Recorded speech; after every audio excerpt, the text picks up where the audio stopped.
Vou seguir daqui com a Andréia Sadi. Andréia, depois desse último debate de ontem, os momentos que antecedem aí a eleição, eles servem para reavaliar a estratégia. Estava falando isso agora com a Cristiana Lobo, né? As campanhas... Que a gente está num revezamento, né? Pois é, as campanhas... Vocês têm que estar... Vocês estão trabalhando a beça.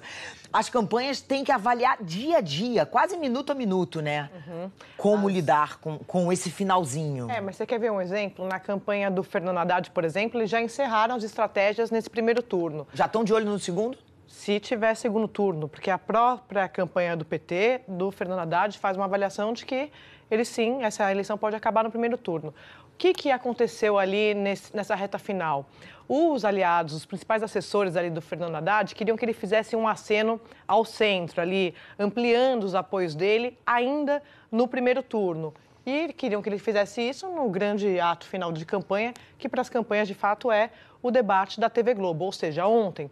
Ele não fez isso, né, Helena? Verdade, não. Pelo contrário, ele reforçou ali o slogan dele. Posicionamento Lula. Posicionamento Lula, candidato do PT, do Partido dos Trabalhadores, fez críticas ali ao PSDB e não aderiu a essa estratégia que os assessores dele queriam. Por quê? Porque o comando do PT vetou, não quis. O próprio ex-presidente Lula e os principais integrantes ali do PT não queriam que ele se descolasse da cartilha lulista. Então, toda essa estratégia que eu estou falando aqui há algumas semanas na Globo News ficou, de fato, para um eventual segundo turno. A própria campanha do Fernando Haddad acha que eles erraram em adiar essa estratégia de bater, de confrontar o Jair Bolsonaro nesse primeiro turno. O que ele fez foi terceirizar, por exemplo, para o Ciro Gomes, ali no campo da esquerda, o candidato do PDT, e para o Geraldo Alckmin, que tem esse latifúndio aí na televisão, na propaganda de TV e bateu muito no Bolsonaro. Isso, André, só para a gente relembrar quem está assistindo a gente, porque desde o início da campanha, o favorito de todos os candidatos para o segundo turno era Jair Bolsonaro, porque até então todos eles venciam. Venciam o Bolsonaro. E para o PT interessava muito, porque, de fato, ele queria polarizar com o Bolsonaro. E para o Bolsonaro queria... O adversário ideal era o PT também. É o Fernando Haddad. Claro. Então, o Jair Bolsonaro, se colocou desde o começo como candidato antipetista.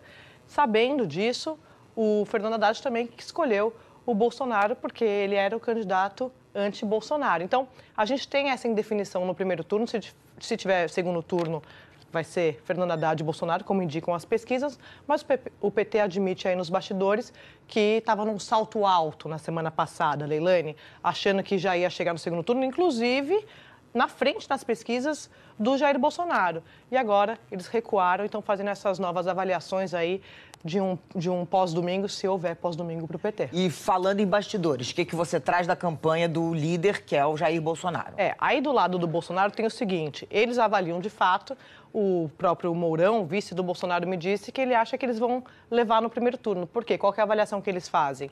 Que os adversários, nas palavras dele, encolheram ali e que o voto, que ele chama de enrustido, começou a aparecer.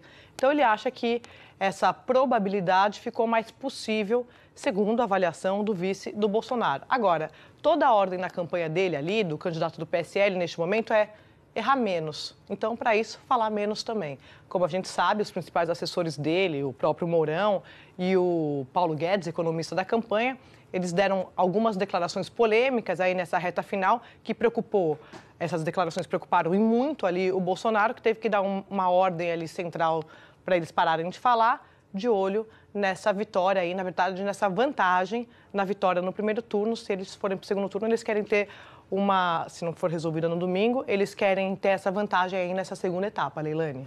Bom, a ansiedade é grande, agora falta bem pouquinho. De minuto em minuto. Se você me chamar daqui a meia hora, já vai acontecer outra coisa. Estamos aqui para entrar de minuto em minuto. Aqui nunca desliga. Pode não ser comigo, mas vai ser com alguém. Combinado. Andréia, muito obrigado. Obrigada.